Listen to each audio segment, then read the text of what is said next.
Nick Ferrari at breakfast on LBC. Call 0345 6060 973.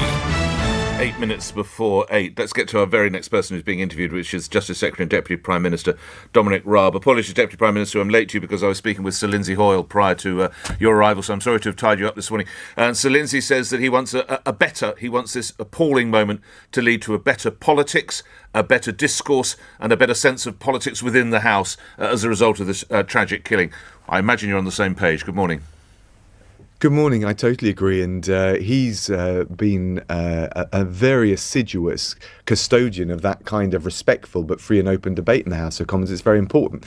Of course, the big challenge, I think, is what happens outside of the House of Commons chamber, and particularly online. And of course, it's not just politicians, but I'm very conscious of female colleagues of mine who, with the abuse they get online, have decided to come off Twitter. And there'll be others outside of the political world who have been in the same position, campaigners, journalists, others. And I think it's absolutely wrong. We want an open, vigorous debate. Free speech is crucial. It's at the heart of our democracy. But those using the platforms to abuse other people, particularly in these vociferous terms, I think that's wrong. And we do need to look again. As Justice Secretary, it is being reported that there could have been some radicalisation of the suspect down to YouTube, and all of us were locked in our respective bedrooms or houses for a number of months during COVID. Is there more policing with a small p that can be done of sites such as YouTube, Justice Secretary? Well, forgive me, Nick, if I'm just a bit careful what I say about this individual case. I don't want to say anything that gets in the way of that or disrupts or could conceivably prejudice. But more broadly, I think we all spent a lot more time online during lockdown. There's plenty of advantages to the online offer, whether it's Teams calls for work purposes, for education purposes. But I think if you're particularly vulnerable, if you've got mental health issues or anything in that category, people being cooped up for hours on end at home, spending more time online, I think, of course, some of those risks associated with it will have been accentuated.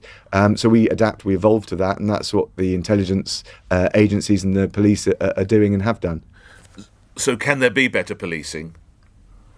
Well, in terms of, we've got this online harms bill. It's going through already what's called pre-legislative scrutiny. So we are looking at this, if you like, the team effort between law enforcement, the social media platform providers, and everyone else, to see whether there's more that we need to do. There's obviously a lot of talk about anonymity online. I think that's something we need to look at.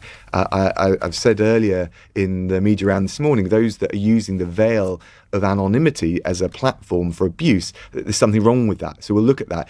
Equally, as you and I have discussed before, I'm a free speech man. I believe in all the media scrutiny and things like that. And we want a vigorous public discourse. But I think the amount of vilification that has crept in, particularly online, is something that we need to look at again. Well, you talk about vilification. Comments such as the Conservatives are a bunch of scum, homophobic, racist, misogynistic, absolute vile, banana republic, nasty Etonian scum. What does that do to a healthy political debate, Mr. Raab? Well, I think these are the kinds of things that are deeply unhelpful. But what I'm not going to do is just seize on one thing that a Labour politician has said recently, because I think out of respect for Sir David and, frankly, the bipartisan approach we're going to need to take, it is something that all of us, and this is the point that the Speaker, Lindsay Hoyle, was making, need to just think again about how we engage in debate. Yes, for maximum passionate scrutiny, debate from the heart on the substance, but the ad hominem vilification of individuals or groups of individuals, that seems to me the point at which we've gone astray over the last 11 years with the broader polarisation and coarsening of political debate. How comfortable or otherwise would you be, Deputy Prime Minister, conducting your surgery in Esher or Walton with a police officer on the door? Well, I've had close protection at various points, and I've done it without close protection. So I think the key thing for me is to take a targeted, proportionate approach. I don't want to overreact. I personally feel pretty secure, but then again, others will feel differently in their circumstances, and they'll have fears and anxieties. But I think the one thing we all want to do is take a proportionate approach a proportionate approach based on the risk, and not allow a wedge to be injected between us as MPs and the constituents and communities that we're dedicated to serve, and indeed who we're voted in to serve. And it's getting that balance right. So I think there will be looking at, I mean, that you can already have security at your surgeries, there's scope for it, but I think we'll look again at quite how consistently that's been provided. And I think everyone must want their MPs to be able to do their job, right? For all the public debate and the attacks on politicians in general, everyone knows that we've got to be able to talk to our constituents, and to do that, we've got to be able to do so in an environment which is secure for us and for them. A couple of other matters. There was a big interview with you in yesterday's Sunday Telegraph, and I'll just read to my listeners one quote. You say the following: "I don't think it's the job of the European Court in Strasbourg to be dictating things to us, whether it's the NHS, welfare provision or police forces." How does Strasbourg dictate matters in the NHS, Deputy Prime Minister? There's been a string of case law across all of our public services, and in particular in the scope of what are called positive obligations, whereby the court says that you've got to provide a certain level of provision, as opposed to just preventing the individual from arbitrary interference, which is what for most people I think feel was the essence of human rights and liberties. So I personally think that anything that relates to our public services, the priorities and things like that, are for the elected representatives of the people listening to your show.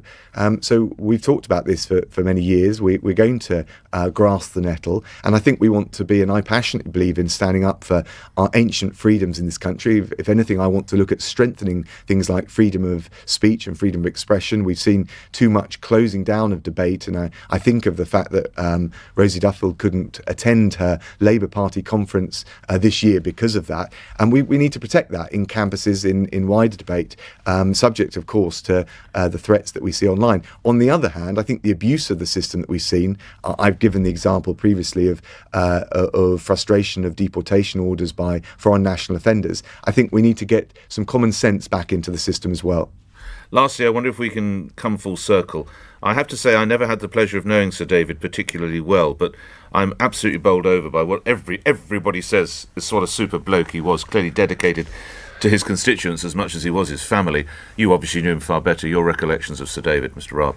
Terrific man, just a great man, conviction politician, Mr. Southend, could speak to white man Van, but actually in the context of, Nick, what you and I have been discussing, he could also empathise and debate with a big-hearted generosity of spirit, which meant he was quite well, not just respected, but well liked across the House of Commons. I last debated and stood with him on a platform debating animal welfare. He's been campaigning on this since the 80s, with private members' bills, still going strong. When I last met with him to Manchester, a great man, sorely missed, and I think there's quite a lot we can learn from the way he conducted debate in the wider environment we're talking about in light of his appalling murder, and my heart goes out to his family and all his friends. And Southend must be a city now, surely, Mr. Raab. Perfect way to remember Sir David. Well, look, it feels like a certain inevitability about this campaign. Let me respect. I doubt I'll get good odds at William Hill somehow. But anyway, do go on. No. Let me respect the mechanism for deciding it, but say that I think it would be a very fitting tribute if it should come to pass. Grateful for your time. Thank you, Dominic Raab, appearing here on LBC, where at 1 minute after 8 news is next. On your radio, on Global Player, and Play LBC. leading Britain's conversation. This is LBC.